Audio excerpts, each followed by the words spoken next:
একজন ব্যক্তি যদি তার জীবনে ধৈর্য ধারণ করতে পারে তাহলে আল্লাহ সুবহানাহু ওয়া তাআলার কাছে তার মর্যাদা কি, তার জন্য আল্লাহ কি কি রেখেছেন, এই সম্পর্কে কয়েকটি আয়াত এবং হাদিস নিয়ে আজকের খুতবা হবে ইনশাআল্লাহুল আজিজ। তো ধৈর্যের গুরুত্ব নিয়ে আমরা অনেকগুলো কথা বলেছি, তারই ধারাবাহিকতায় আজকে প্রথম যে কথাটি আপনাদের কাছে উল্লেখ করব তা হলো প্রকৃত ঈমানদারদের গুণ সম্পর্কে আল্লাহ যতগুলো কথা বলেছেন তার মধ্যে অন্যতম অনেক বড় একটি গুণ হলো ধৈর্য ধারণ করা। এটা হচ্ছে প্রকৃত মুমিনদের গুণ। তার মানে যারা প্রকৃত অর্থে মুমিন, আল্লাহ সুবহানাহু ওয়া তাআলা তাদের ঈমানের কথা বলেছেন, এদের যতগুলো গুণ থাকা দরকার তার মধ্যে উল্লেখযোগ্য এবং অনেক বড় একটা গুণ হলো সবর করা, ধৈর্য ধারণ করা। যেই গুণটি প্রত্যেক নবীর জন্য ছিল, যেই গুণটি প্রত্যেক নবীকে আল্লাহ সুবহানাহু ওয়া তাআলা উপদেশ দিয়েছেন যে আপনারা ধৈর্য ধারণকারী হন। তার মানে এটা এমন একটা গুণ, এই গুণটার যার ঘাটতি থাকবে সে অনেক মর্যাদা থেকে মাহরুম হয়ে যাবে।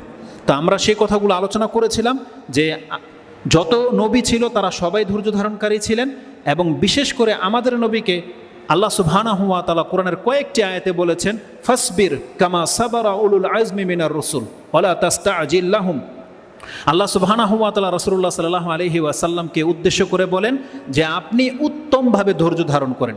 উত্তমভাবে কেন বললাম? কারণ আরেকটি আয়াত আল্লাহ সুবহানাহু ওয়া তাআলা সম্ভবত সূরা মারিজ 70 নম্বর সূরার 4-5 মধ্যে আল্লাহ পেয়ে যাবেন। আল্লাহ বলেছেন ফাসবির সাবরান জামিলা।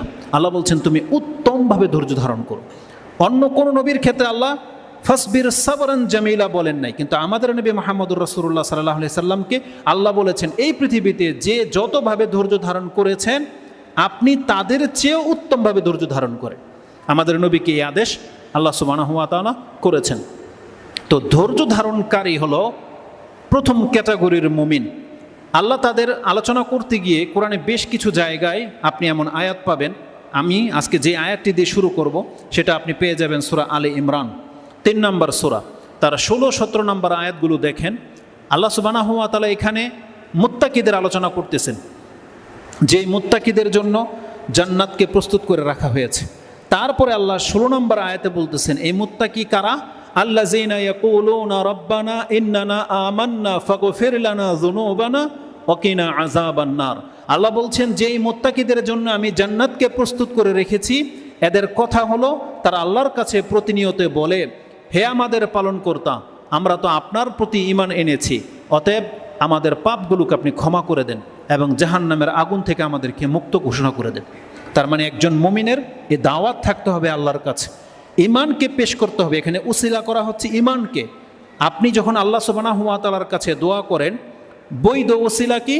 আপনি আপনার কর্মটাকে আল্লাহর কাছে পেশ করেন। দেখেন এখানে আপনি কোন জিনিসটাকে ওসিলা বানিয়েছেন? আল্লাহ বলতেছেন, আল্লাহ নিজে শিক্ষা দিচ্ছেন এই দোয়া।